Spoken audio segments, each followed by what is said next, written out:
Alden and Faye are both 34.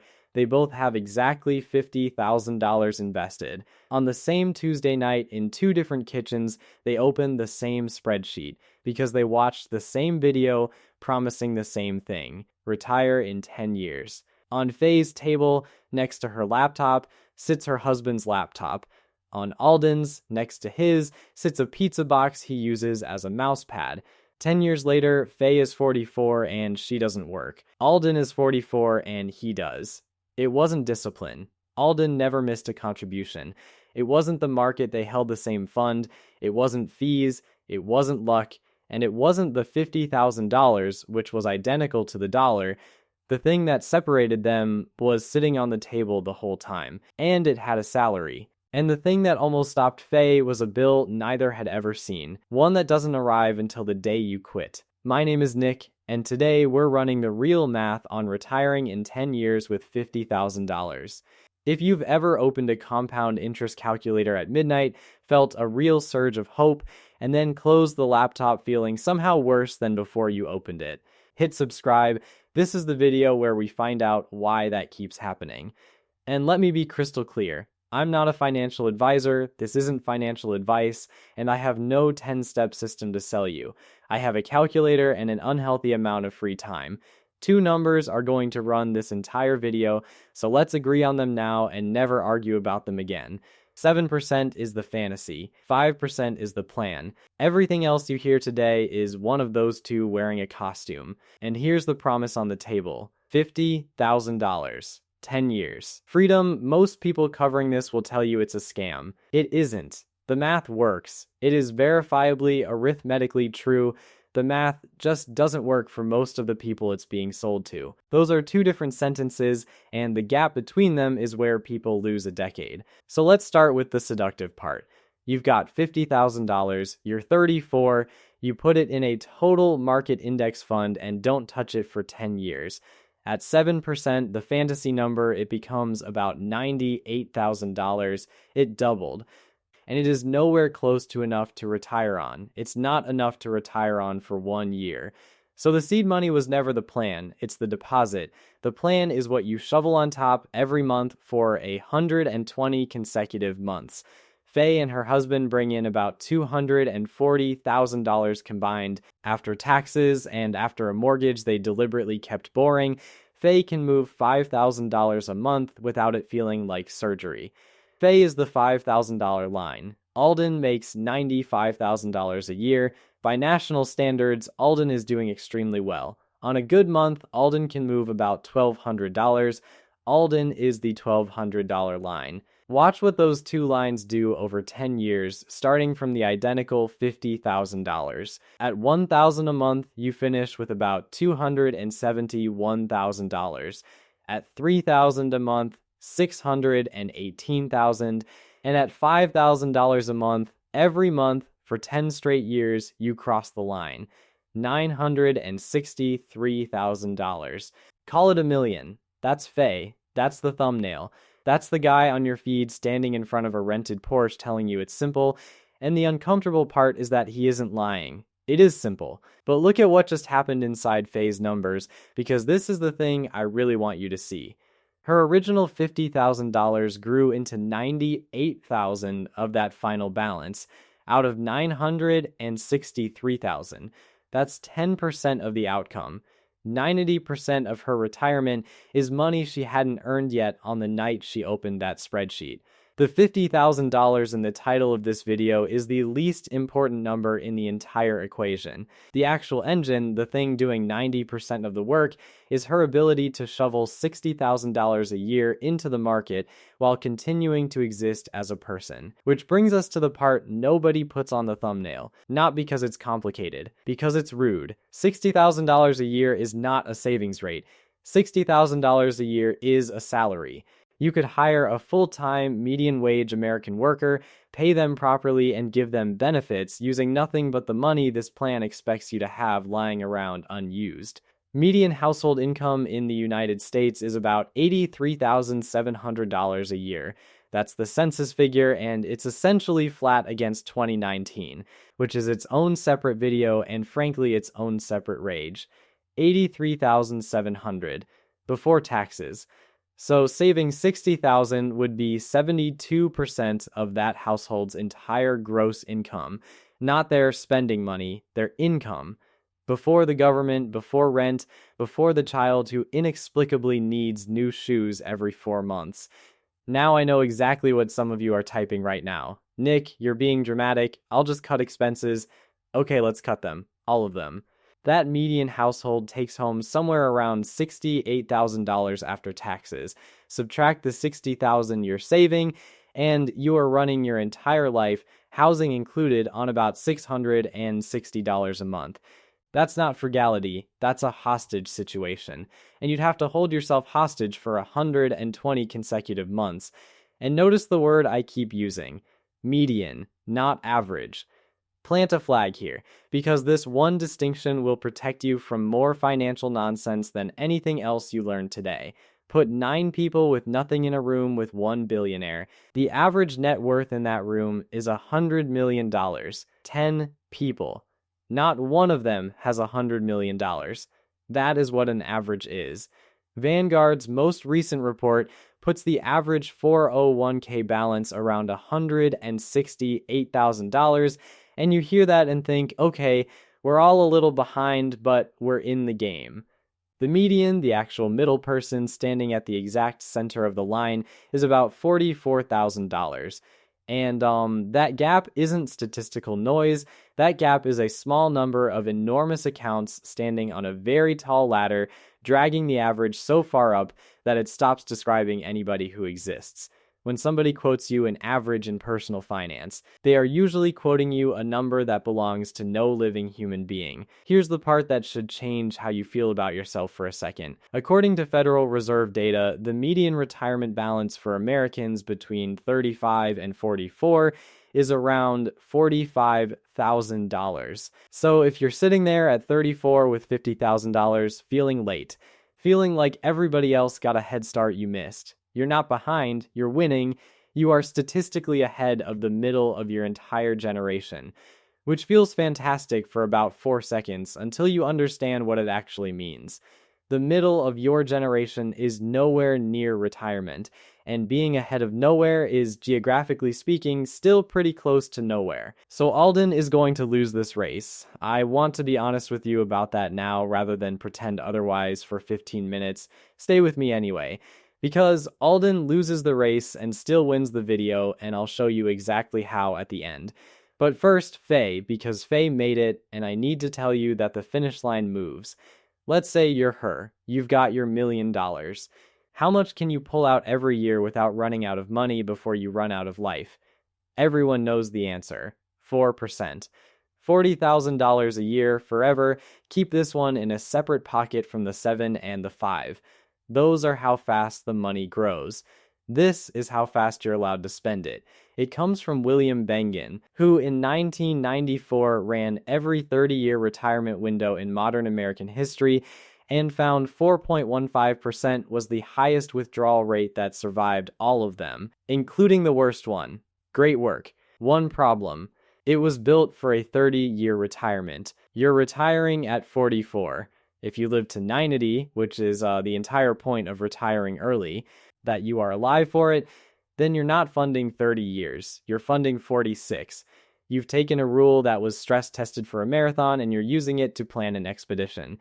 Morningstar runs this same calculation every year, looking forward instead of backward, factoring in what stocks and bonds actually cost today. Their current number for a 30-year retirement is 3.9%. Not 46 years. 3.9% of $1 million is $39,000 a year. Before taxes. Before health insurance. For the rest of your natural life. Congratulations, you did the impossible thing. You saved $1 million in a decade, and your prize is a budget that would make a public school teacher nervous. And that's the good scenario. That's if the market cooperates. Which brings me to Dave. Dave is the third person in this story, and Dave is the one who keeps me up at night. Dave ran the same spreadsheet as everyone else, except Dave used 10%, because 10% is the historical average return of the S&P 500. Dave isn't stupid, that's a real number, it just describes the past. Here's what the people paid to forecast the future are saying about the next 10 years, which is conveniently the exact length of your plan. Vanguard's model puts American stock returns between 3.5% and 5.5% a year. Goldman Sachs published roughly 3%, BlackRock is in the fives, JP Morgan is the optimist in the room at about 6.7, nobody is at 10, nobody is anywhere near 10, and the reason is boring. Stocks are expensive. The Shiller-Cape ratio, which is basically the market's price divided by a decade of smoothed out earnings, is sitting around 41. The only time in roughly 140 years it was meaningfully higher was late 1999, and I'll let you look up what happened next on your own time. So Dave puts in $3,000 a month for 10 years. At 10%, he ends up with $750,000. At 4%, $516,000. But here's the part that matters, and it isn't the subtraction. Dave doesn't find out in year 1, he finds out in year 9. He's 43, there's a sticky note on his monitor, and the number on it has been $750,000 for 9 years. It survived 2 job changes and a move. He has said no to things because of that sticky note. And one morning he opens the account the way he has 1,000 times, and it says 516,000. There is no version of the next 12 months in which Dave makes up $234,000. He automated. He indexed. He didn't panic sell in the crash. The market simply handed him a different decade than the one on the sticky note. And then the internet told him he must not have wanted it badly enough. Now, in fairness, these forecasters have been wrong before. They've predicted mediocre returns for over a decade, and for over a decade, American stocks went up anyway and made every one of those models look ridiculous. Mean reversion is a beautiful theory that keeps missing its train. So maybe AI eats the world, we get another roaring decade, and Dave dies rich and smug. But building a 10-year plan on a 10% assumption isn't investing. It's betting that the least likely outcome is the guaranteed one. And you don't find out you were wrong until year 9 when there's no time left to fix it. Now, before we get to the bill I promised you, I want to talk about what these 10 years actually feel like. Because nobody films this part. Alden is 6 years in. And year 6 doesn't feel like a spreadsheet. Year 6 feels like doing math in your car outside a restaurant before you go in. It feels like your closest friend getting married in Portugal and you telling everybody you couldn't get the time off, which is not the reason. It feels like your one working car making a new noise on the highway, and what you feel isn't annoyance, it's something closer to dread, because the emergency fund is load-bearing now.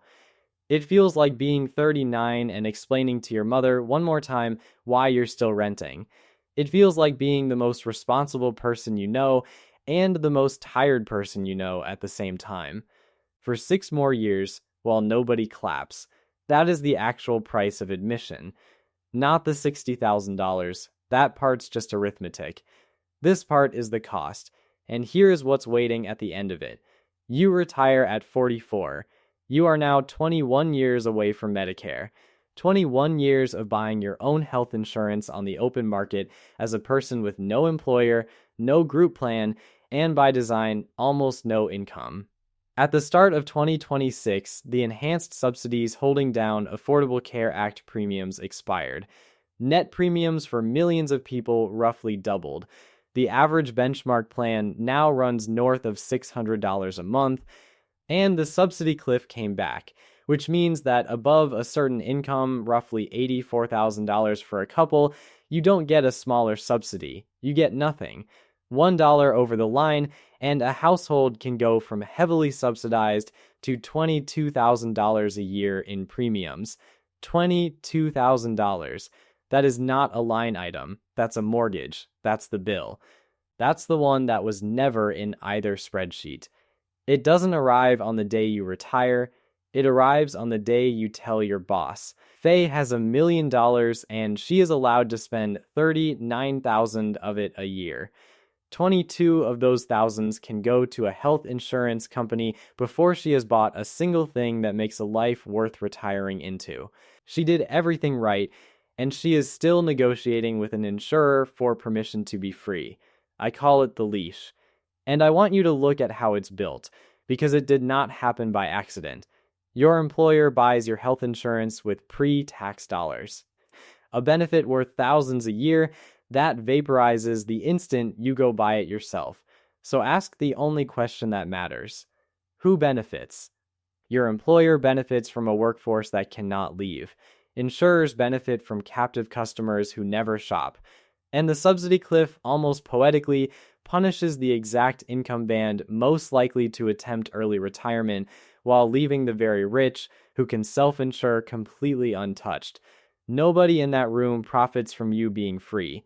That's not a conspiracy. Nobody sat in a boardroom and designed the leash. It's worse than that. It's that every single participant had a reason to build their piece of it, and not one of them had a reason to build the exit. So when you stay another year at a job you have outgrown because of the insurance, understand what that is. That is not a failure of nerve. That is the machine working exactly as intended. You're not being irrational. You're being contained. And this is exactly the kind of thing that's easier to work through with other people running the same numbers than it is alone at midnight with a calculator and a rising sense of doom. That's why I built a school community. The link's in the description, and it's where people post the real spreadsheets, the real premium quotes, and the real. Here's what happened when I stress tested my plan and it fell apart. Come argue with me about it, I'd prefer it. Okay, so what actually works? First, the money is not locked up. This is the most common reason people quit before they start. I can't touch it until I'm 59 and a half. Yes, you can. There's the Roth conversion ladder, where you convert retirement money to Roth in your low-income early retirement years, wait 5 years, and pull it out penalty-free. There's the rule of 55. And there's 72T, officially substantially equal periodic payments, which sounds less like a legal escape hatch and more like something you'd be diagnosed with. Look all three up. They're real, they're legal, and the only thing guarding them is that the paperwork is boring enough to work as a security system. Second, fill the tax advantage buckets first. In 2026, you can put $24,500 into a 401k, $7,500 into an IRA, and $4,400 or $8,750 for a family into a health savings account. The HSA is the only account in the tax code that's tax-free going in, tax-free growing, and tax-free coming out, which is either a drafting error or an act of mercy, and I've stopped asking. You just learned healthcare is the thing that kills these plans.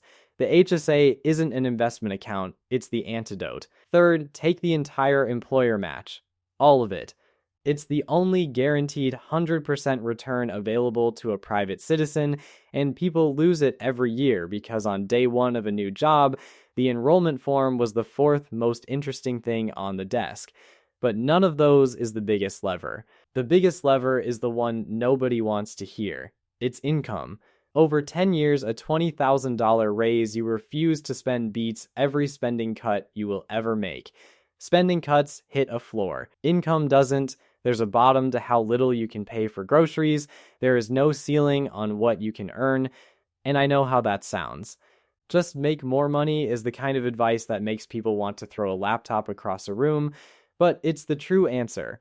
The reason the internet would rather talk about lattes is that a latte is a problem you solve on a Tuesday afternoon, and income is a problem you solve over years. One of those makes a better video, the other one makes you money. Which brings us back to Alden. $95,000 a year, $1,200 a month.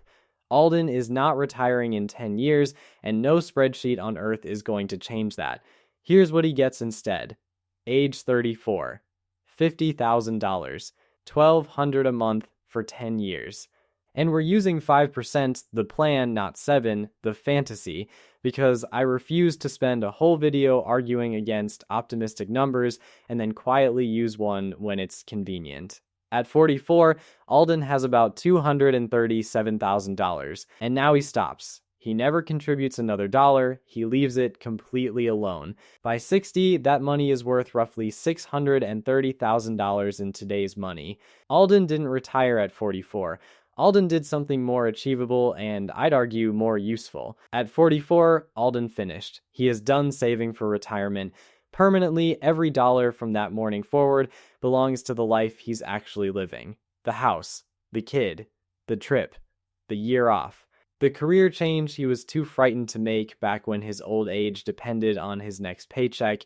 That's called Coast Fire. And it's the version of this plan available to a normal person with a normal job in a normal decade. Faye bought a finish line, Alden bought a floor. And it turns out that a floor is the thing that lets you take risks. So, can you retire in 10 years starting with $50,000? Yes, if you can save about $5,000 a month, which means earning around $200,000 a year, which means you probably didn't need this video. And that's the joke at the center of nearly all financial content on the internet.